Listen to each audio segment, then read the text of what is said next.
سلام علیکم ګرانو دوستانو. یو سوال چې همیشه یې نارینه خپل په ذهنو کې لري، څنګه خپله جنګاره ښځه له جنګ څخه منصرفه کړم. ښځې جنګ کوي. تاسو پوهیږئ وایي په دنیا کې د پاچا او د ګدا همدا ژوند دی. که پاچا یې، که غریب یې، که خان یې، که میانه یې، که هر شی یې، میرمن جنګ در سره کوي. میرمن دعوه جوړوي، میرمن جنګ کوي. ګورئ وایي په دنیا کې هوښیاران نارینه، هغه نارینه چې بالغه دي، هغه نارینه چې د شعور یې ډیر دی، هغه د میرمنې سره جنګ نه کوي، دوی میرمن درکوي. په دنیا کې موږ همیشه ویلي دي ښه روابط نارینو ساتلي دي، ښځو نه دي ساتلي. که تاسو د یو مشترک ژوند روابطو ته ځیر سئ، همیشه نارینو روابط ساتلي دي، نه ښځو. که د ښځې سره په مسلسل توګه بد وکړي، هغه ستاسې متنفره کېږي. ښځه یو عاطفي موجود ده، یو ارامه موجود ده، هغه مینې ته ضرورت لري.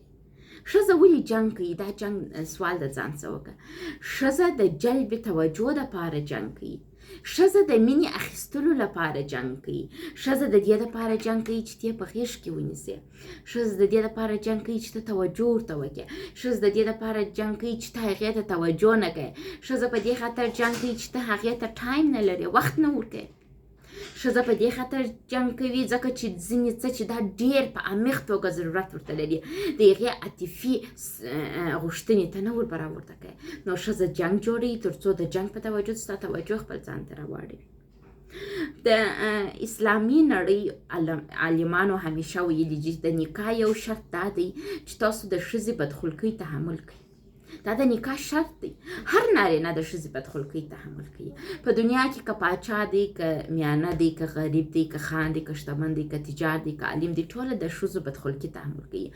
بې عقل ترین نارینه څوک دی؟ بې عقل ترین نارینه هغه دی چې خپل د ښځې سره سر په سر سي، خپل د ښځې سره ګیلې شروع کړي، خپل د ښځې سره جنګ شروع کړي، او خپل ښځه ځان ته یو خطر احساس کړي او مقابله ورسره شروع کړي. د ښځې سره به مقابله نه کوي. ښځه ستا د وجود غړې ده، ښځه ستا د ژوند ملګرې ده، ښځه ستا سره دښمني نه لري.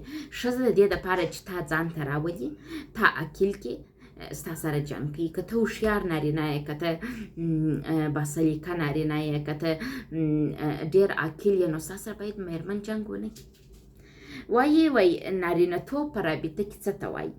وایي هر څومره چې ستا میرمن ارامه یي، هر څومره چې ستا میرمن سکون لري، هر څومره چې ستا میرمن عاقله یي، ته هغومره یو باشعوره نارینه یې.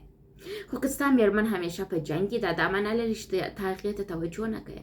ته خپل په ځان کې بدلون راوله. د دې لپاره چې ستا جنګاره میرمن سمه سي، ته باید په ځان کې بدلون راولې. هغې ته وخت ورکړې، خبرې ورسره وکړې، احساسات یې ور راځي وساتې. ښځه عاطفي موجود ده. ورته وایي دا قربان دې سم، دغه شی نه لرم، ته پر ما ګرانه یې، ډېره راباندې ګرانه یې. که مې درلودلی دا کار د دنیا مې ستا په پښو کې در اچول، لیکن اوس د دغه شي وس نه لرم. ښځه یې مني. خو که جبتون ته دې ورته وویله، په ژوند کې خبره باور نه کوي. ښځه احساسي موجوده. راځي احساساتو ته یې درناوی وکړو، احساسات یې خوشحاله وساتو، تر څو ته هم یو عاقل نارینه واوسېږي. بې عقل نارینه خپل ښځه خپل حریفه ګڼي. بې عقل نارینه داسې فکر کوي چې ولا که ښځې ته ډېر وخت ورکړم نو هغې م پر اوږو راکښېني. نه، ښځې ته چې هر څومره وخت ورکوي، هغه هغومره ستا احترام کوي. که ښځې ته په احترام وګورې، په احترام درته ګوري. که په بې احترامي ورته وګورې، په بې احترامي ورته ګوري. ګوره ښځې دا رقم یو جادو لري، ستا احساسات حس کوي.